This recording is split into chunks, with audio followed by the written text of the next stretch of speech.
friends, it's Gwen and I'm back today with another scrapbooking process video. Today's share was recorded while I was away on scrap retreat, so the angle is slightly different. I hope that's okay. I'm working today with the Cut of the Month exclusive design, this one here. So this is the exclusive design that is available for May only. I will leave a link in the description box below so that you can check that all out. And I'm also stash busting today. I'm using Boys Rule and You Rock, two of the masculine collections from Coco Vanilla Studio. I don't do nearly enough scrapbooking that is masculine pages, and I was looking at all of the exclusive designs that we have been doing for the last sort of 8 months or so, and there's been a lot that have been useful for both boys and girls, masculine and feminine pages, but there hasn't been any that have been just for the boys. So that's what I decided to do this month, and this is the design that we're working with. It says Awesome You, and then there's geometric triangles down the right side of the cut file. And I am going to go ahead now and back it in some pattern paper. So I decided that I would work with 3 pattern papers to back the design. I'm going with a grey print for the word you, and then a mix of green and blue for the word awesome. I find that I struggle with boy pages. So working with masculine collections like this really helps me to get the layout done.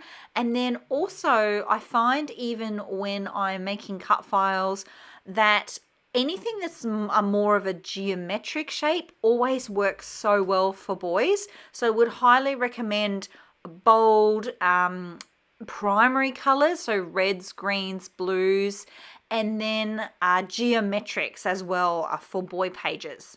Now, in terms of the cut file, my number one tip will always be to use less glue than you think you'll need. I prefer the Nouveau Deluxe adhesive these days, and you need such a small amount. And you might have noticed before when I was backing the O there that I added such a small amount that it wasn't quite enough. Not a problem. You can always add more glue if you need it. It's very hard to have it look clean and neat if you go and add too much glue. You can't take that glue away. So that is definitely my number one tip. I also really love to position the cut file on top of the pattern paper in a way where I can see where the pattern paper design is going to go. So you'll see the letter O there has that circle element. I've positioned that there really on purpose. So you can't do that if you're adding the pattern paper face down. So my tip for really great positioning of the pattern underneath your cut file is to do it facing up towards you. And here it is all together. You did see there that I did audition a few frames. I wasn't sure what color to make the outside edge for this page. I wasn't sure whether I wanted it to be gray. I did audition a white, and I settled on this blue. It's actually from a specialty paper in the collection, and I kind of was saving it, and now it's sort of 2 years on and it's still not used. So, and I was on retreat, so I didn't actually just have a navy blue piece of cardstock. I only had what I had bought with me. So I thought, you know what, now's the time. If ever this was going to get used up, it would be today. So it's sort of, I feel a bit bad because it's a specialty paper, but then I'm kind of like, it's okay. It's all right because at least it's used. It's not saved for another day that's never going to come.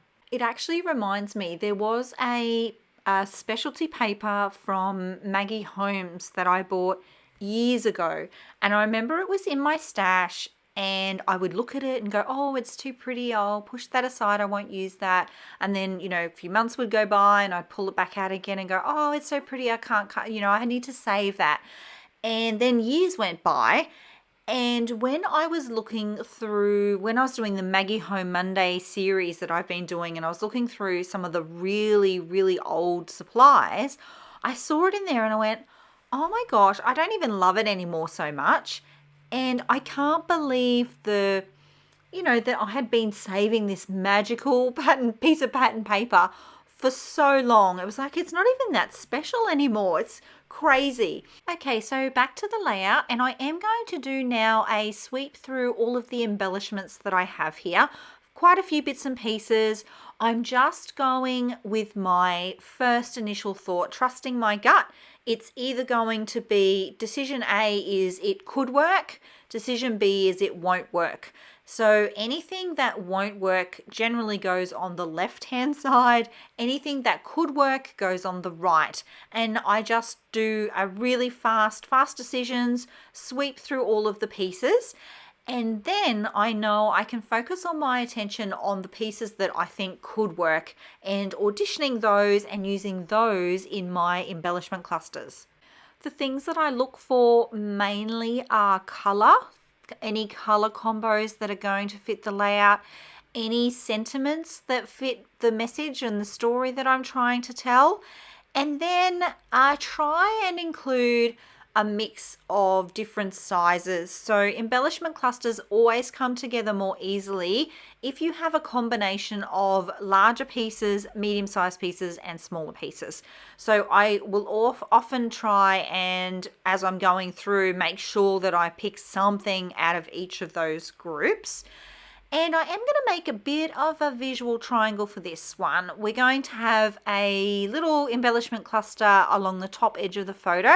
There'll be another one along the right-hand edge of the photo, and then the third one will be down the bottom there, near where I've placed that pale blue arrow. This is where I find that the collection that I'm using really does a lot of the hard work for me. As someone who does struggle a little bit with masculine pages, I find that if I can get a collection that has a lot of elements in it that I like, then putting it together is sort of the same method. It's the same template as a layout for a lady, but I'm just using more masculine icons. I feel like that could work with other things too. Say you're not really keen on fall layouts, you find those hard to create.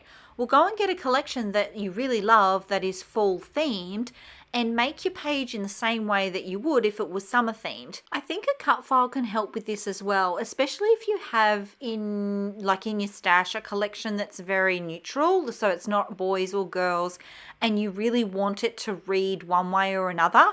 If you want to use it up on a boys layout, well, go and grab a cut file that's really masculine. And then if you want to use that same collection for a girls layout, go and grab a cut file that's really floral and pretty and girly. Oh, and of course, if you want to put flowers on a boys layout or geometric icons on a girl layout, go for it. I say there are absolutely no rules in scrapbooking. Okay, so back to the layout. I have been fussing with my embellishments here as we've been chatting, and you can see that I'm starting to build out those embellishment clusters. I do generally work from largest elements to smallest. I also do like, for some unknown reason, I do like to kind of nut out the position of the flare button if I'm going to use one. I like that locked in early. I think maybe just because it's quite, what's the word? It's thick. It's quite solid on the page. It's substantial. So I do like to make sure that's in place pretty early on. And then I work down to the smaller elements, generally adding something like these type sentiments towards the end of the creating. I like to use them as a little bit of a full stop, a finishing touch on an embellishment cluster. And I love that they have these little sentiments on them. It's sort of like journaling. They help tell your story without journaling, because I journal on the backs of all of my pages. I like the fronts to be all about just the fun of creating, and then the backs where I go and share a lot of the story. It's also because I share them on YouTube here, so I don't always want all of my personal details sort of on the layouts at the front there. So everything is coming together pretty well. I do have a moment here where I'm not sure which one of those I want to use. And big shock, I end up with the one that I started with. Oh, why do I do that? I don't know. But that one stays there for a little bit. I do end up swapping it out. I should just go with the first feeling that I have because 90% of the time it's right. Things are getting serious because I am gluing stuff down. I'm really loving how this is coming along. It's at this point that I'm thinking about using up some of the arrows. I had quite a few left over here and I've sort of struggled to use arrows. Sometimes I'm not sure what to do with them, but the blue one was already kind of in place. I was really liking where that was. And I do find that when you repeat icons on a layout, it helps it feel more put together. So there's the blue arrow that I have, and then there's the arrows that are kind of in the cut file. The triangles are arrow-like. So it kind of makes sense in this page to use a couple more arrows. So I do add those. They are like a wood veneer, which is a really nice, warm, soft wood color. Really lovely touch. And they add a little bit of dimension, which is quite nice. I've also got some chipboard stars. They add a little bit of dimension and kind of fill out the embellishment clusters and kind of help them flow together, which is what I like. Rather than 3 separate spots for embellishment clusters, I prefer them to flow and help your eye travel around the page in a more flowy way. If that's the first time you've heard me talk about flowing clusters, be sure to check out some of the other videos because I do chat about that quite a lot on the channel.